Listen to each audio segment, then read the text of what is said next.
All right. Hey everyone, welcome back to the deep dive. You ready to tackle a phrase that's been causing some head scratching for centuries? I think I'm ready. You talking about blessed are the poor in spirit. That's the one. We're going deep on this, pulling from this article. It's called Blessed Are the Poor in Spirit, Discovering the Path to the Kingdom of Heaven. It's from a site called Positive Affirmations. And let me tell you, this isn't just for, Sunday morning stuff. Right. This idea, it can really mess with your daily life, how you work, even how you see the whole world, I'm intrigued. So get comfy, because we're about to find out if humility is the secret weapon we all need. You've definitely piqued my curiosity there. I mean, most folks hear poor in spirit and they picture what? Like someone who's broke. But this article, it jumps right in and says, no, it's not about money at all. It's about, hold on, let me get the quote right. This is not about a lack of material possessions. So not about being broke. What is it about then? Some kind of special mindset, right? That's it. It's about, well, the article keeps talking about dependence on God, but I'm thinking, how does that work for people who aren't, super religious? Is there a way to get this poor in spirit thing without the whole church thing? Yeah, good point. It's can we make this relatable for everyone, Exactly. So maybe it's about realizing you're not the main character in the universe, admitting there's stuff way bigger than just little old you. Okay, so not about what you believe you pee there, but how you act down here. Huh. Yeah. Could be a higher power. It could be just how everything's connected, or even that there's so much you just don't know yet. Yeah. It's kind of freeing, Freeing, yeah. Finally admitting you're not Superman. I can get behind that. Exactly. And the article's saying when we do that, when we admit we don't have it all figured out, that's when we can actually grow and learn, see things in new ways. Poor in spirit isn't just, a spiritual thing. It can help us every single day. So it can help us with our relationships, our work, all that. That's pretty cool. Yeah. And the article dives into how this mindset, this poor in spirit thing, can totally change how we deal with people. Right. It says we should be kinder, more forgiving. When things get tough, we should lean on trust instead of freaking out. They even use the example of a parent, right? Having a hard time with their teenager. Instead of yelling or trying to control everything, they stop, they pray for patience. That's they're admitting they need help. Yeah. They're saying, hey, I might not have all the answers here. That's powerful stuff. And it's not giving up. It's knowing when to step back. The article also talks about Sarah, remember? Super anxious about the future. But then she found peace by surrendering her worries. Sarah's story is super interesting. It wasn't about pretending everything was okay, right? It was about her saying, okay, I can't do this alone. I need help. So surrendering control, huh? That's a tough one for a lot of us. It is. But think about it. Where are the E holding on too tight? Where were D trying to micromanage everything instead of just letting things, happen? Deep stuff. But wait, we can't forget about work, right? This poor in spirit thing doesn't work in the office, too. That's where things get even more interesting. At first, poor in spirit sounds like, I don't know, monks on a mountain, not exactly your average Monday morning meeting. Exactly. It's how does humility fit in with deadlines and presentations and all that? Well, the article says that humility is actually a secret ingredient for success, no matter what you do. Really? Think about it. So many problems at work come from, ego and pride, right? But when you come in with humility, it helps you work together, come up with new ideas, even be a better leader. Okay, so instead of me, it's us. Exactly. The article talks about integrity, listening to what other people have to say, and even admitting when you don't know something. Those aren't exactly the things you usually hear about in the cutthroat business world. Right. But the article gives examples, real use cases. There's this manager who puts their team's well-being first, even ahead of getting praise themselves. They share credit, they build trust, and the whole team gets stronger. So it's not about being a pushover. It's about realizing that real leadership means helping others shine too, not just climbing the ladder yourself. Exactly. And then there's this other example, a coworker who messes up, admits it openly, and then works with the team to fix it. That kind of honesty creates a space where people learn and grow instead of just blaming each other. It's refreshing, I mean, think about all the times you've seen pride just wreck a team. It's not pretty. No, not at all. And that's what makes this whole poor in spirit thing so interesting. It makes us look in the mirror and see if maybe, just maybe, our own pride is holding us back, both at work and in our personal lives. But here's the big question. How do we actually become more humble? It's one thing to read about it, but how do we actually do it? Yeah, that's the tricky part, right? It's like, okay, humility, got it. Now how? Does the article give us some actual steps we can take? It does. And get this, they're pretty simple. But don't let that fool ya. These things, they take effort, gotta really commit. Okay, I'm listening. One of the big ones is to just start your day with a little reflection time. Reflection time. Like what, staring in the mirror while I brush my teeth? Could be. Or, praying, meditating, even just taking a few deep breaths and setting an intention for the day. So instead of running out the door with my coffee and to-do list, I should pause and connect with something bigger. Yeah. Ground yourself, get out of that gotta rush mindset before the day even starts. That's actually kind of smart. Right.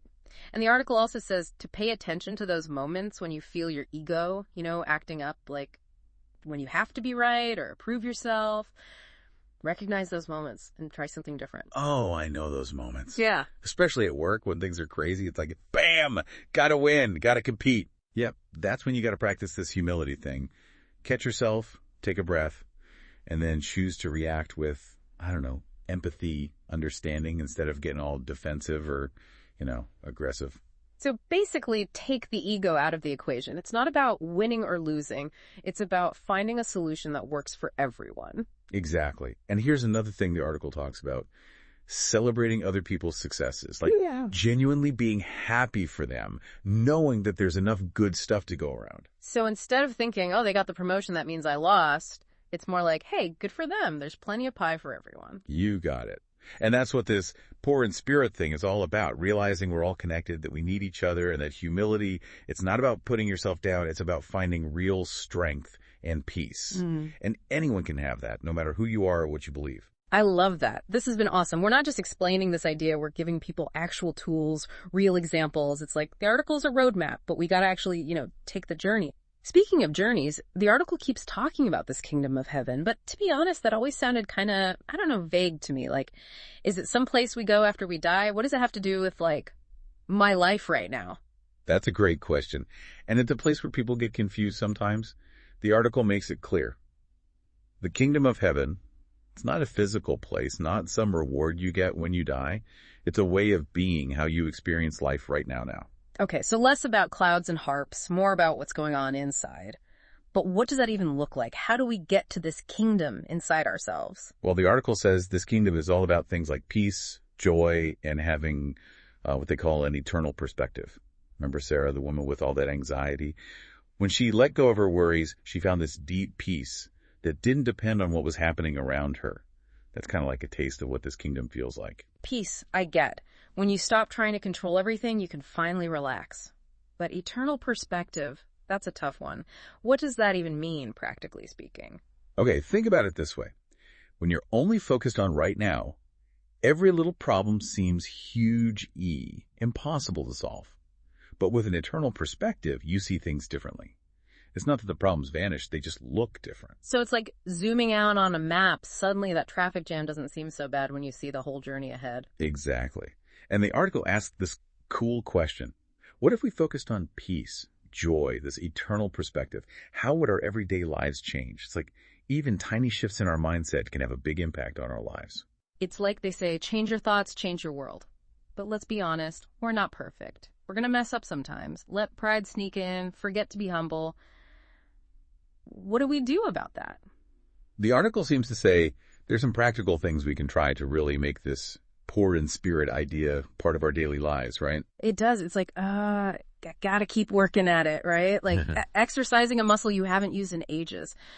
The article talks about daily surrender, and honestly, that sounds kind of intense. Yeah. But it's not about letting people walk all over you, right? No, not at all. It's more like realizing that sometimes relying on something bigger than ourselves, well, it can actually make our lives better, more fulfilling. It could be a higher power, like we talked about, or maybe your community, the people around you, or even just that inner wisdom we all have. So we're tapping into a different kind of strength, not forcing our way, but being open to, going with the flow a little more. Exactly. It's that strength that comes from saying, hey, I don't have all the answers. And then choosing to line ourselves up with something bigger. And the article makes a good point. It's a journey, not a finish line, right? Some days we'll be awesome at this humility thing, all graceful and stuff. And other days, we'll trip up, let our ego take over. But the cool thing is, we can always try again. Every moment is a chance to choose humility, to connect with others, to walk that path that leads to the kingdom of heaven inside us. I like that. So, as we wrap up this deep dive, let's recap what we've learned. First, being humble. That IS strength.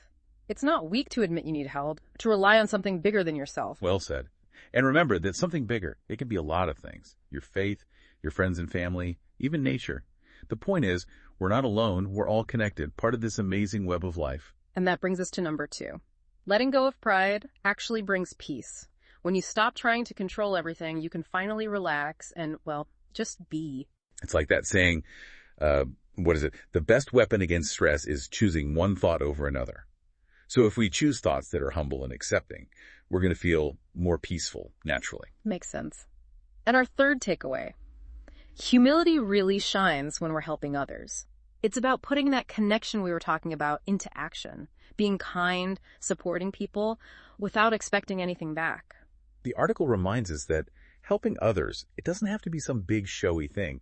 It's the little stuff, everyday kindness that makes a difference. Those little ripples spread out and create a world that's more caring, more compassionate. And last but not least, that kingdom of heaven, it's not some faraway place. It's here, inside us, right now. It's about living with peace, joy, and that eternal perspective we talked about. It's about seeing the good in ourselves and everyone around us, living with a sense of wonder, appreciating all the beauty and mystery that life has to offer. This has been incredible. Thanks to everyone listening for joining us on this deep dive. It's been a blast exploring these ideas with you and hopefully finding some wisdom that can really make a difference in our lives. And as we finish up, I want to leave you with one last thought.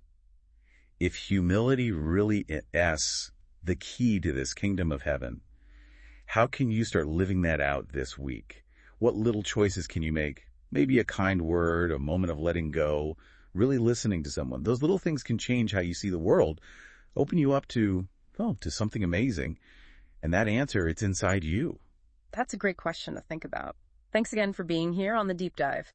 Until next time, may you find peace, joy, and the strength that comes from knowing you're not alone.